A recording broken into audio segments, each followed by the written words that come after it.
きな人に付き合ってもらいたいな。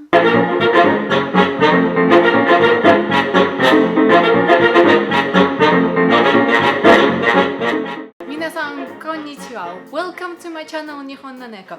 I'm Daria and here we talk all about Japanese language learning. Now, I'm very excited about today's topic because this is two grammar structures that Japanese people use all the time, and yet as language learners, it's sometimes hard to grasp on it and use it properly and enough.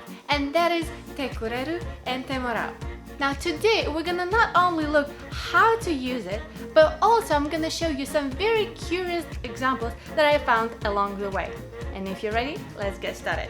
Now before we jump into the meat of the video, let me just quickly say that I'm gonna have a special announcement in the end, so make sure that you stick until the end because you don't want to miss it. And that said, let's jump into it.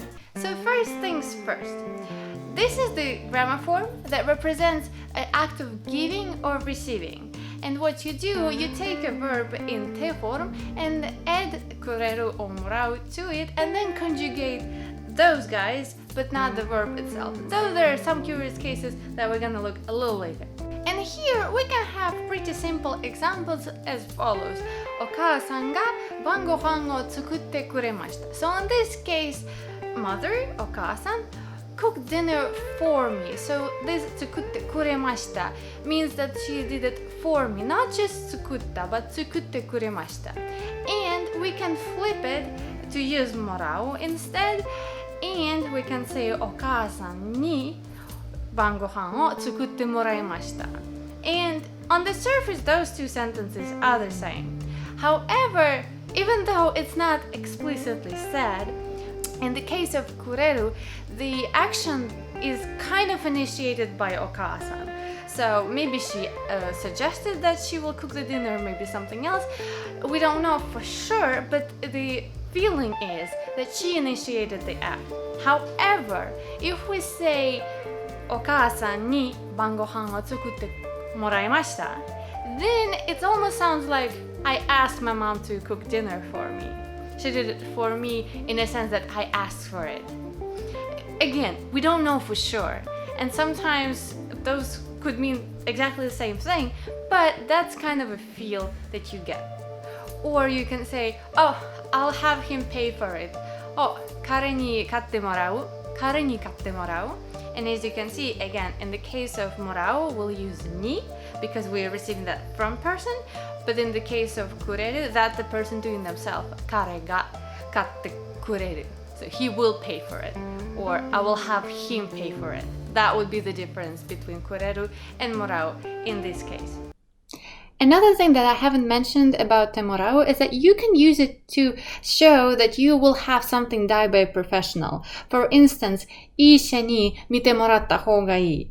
It's better for you to go to see a doctor. 医者に見てもらった方がいい. Or you can say something like 修理をしてもらう. So in this case, I will have it repaired for me by someone else. Now those two examples are pretty understandable in the sense that you have something tangible that people did for you. They made food for you, they bought something for you, they paid something for you. This is pretty understandable how to use it. However, there are also some not so obvious cases that I wanted to talk about.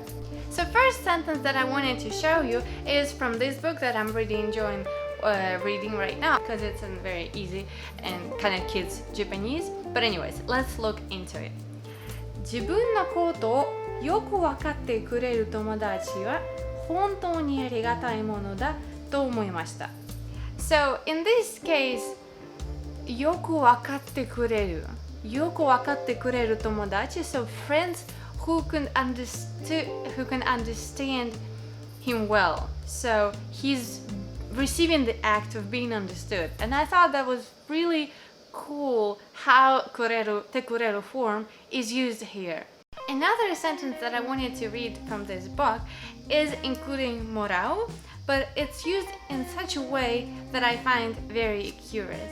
And that is どんな難しい曲でもうまく弾けるようになってもらいたいものだ. So in this case, not only he uses 弾けるようになる, but then he added that temorau, or rather add morau to this. So hikeru you ni natte moraitai.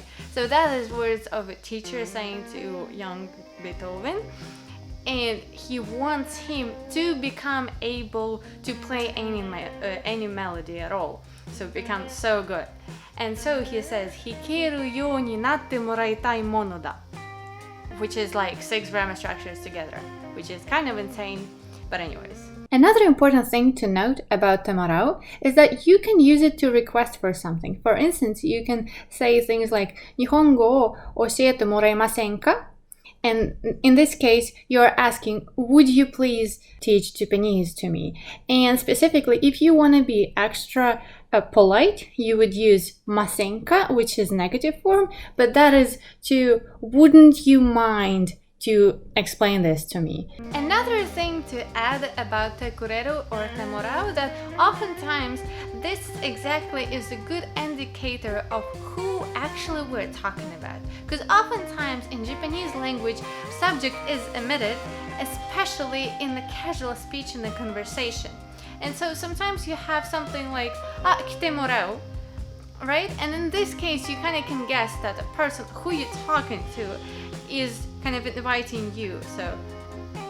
So then I will have you over. Kite moraimasu, right? And this way you kind of can understand. Because sometimes if they're talking about themselves, then they would talk about it in a different way, which we're gonna discuss some other time. Okay, and now for the fun part. So if you follow me on Instagram, then you know that this week we hit 10,000 followers, which I'm really excited about, and I want to welcome all of you guys and thank all of you guys for all your support throughout. I started my journey this January and I had a goal of hitting 10k in a year, and we're not even in September, we're just hitting September and I've reached this goal, and that makes me really, really happy, and I appreciate all of you guys, and I wanted to show my gratitude to all of my followers and all of my tribe. And so for this we are gonna do a giveaway on my Instagram page, and that is why I want you to make sure you turn on your notification on Instagram not to miss my post that is gonna be next weekend with details for our giveaway. And that said, make sure you also turn on notifications for your YouTube, because next week we're gonna talk about how to learn Japanese by yourself. I know a lot of you guys are learning Japanese by yourself without a teacher, and so I wanted to share with you the best strategy that I see to make this very, very successful. So make sure you hit the notification bell not to miss this video next week.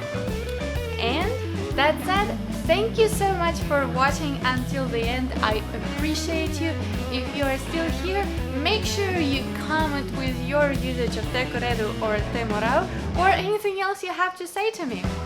And that said, I'll see you next Sunday. じゃあね!